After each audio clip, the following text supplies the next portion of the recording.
कौन लोग हैं जो जातिवाद के आधार पर फिर से समाज को बांट रहे हैं? कौन लोग हैं जो अफवाह के आधार पर देश के अंदर विश्वास का संकट खड़ा कर रहे हैं? कौन वे लोग हैं जो लगातार भारत को भारत न बना रहे इसके लिए तमाम प्रकार से दुष्चक्र कर रहे हैं? और याद करेंगे तो ये वही लोग हैं जिन्होंने कहा था कि राम और कृष्ण तो हुए ही नहीं।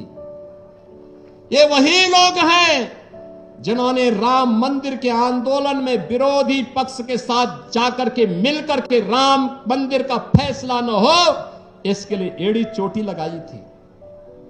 ये वही लोग हैं जो राम सेतु को तोड़ने के लिए तो उतावले दिखाई देते हैं लेकिन राम मंदिर के निर्माण का विरोध करते हैं।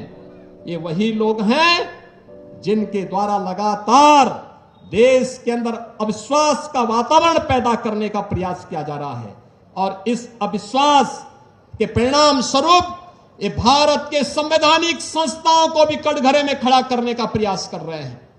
भारत के संवैधानिक संस्थाओं को खड़ा करने का मतलब भारत को एक बार फिर से कटघरे में खड़ा करके अविश्वसनीय बना देना।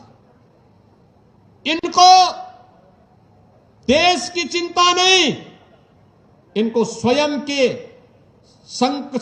अस्तित्व का संकट इनके सामने है, इसलिए ये देश पर प्रश्न लगाने का प्रयास कर रहे हैं।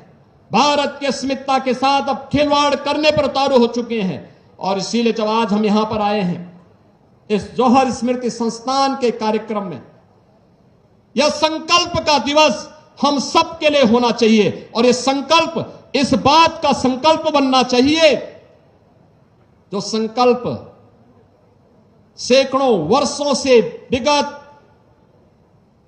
1200-1300 वर्षों से इस वीर भूमि ने पूरे भारत भूमि को दिया है।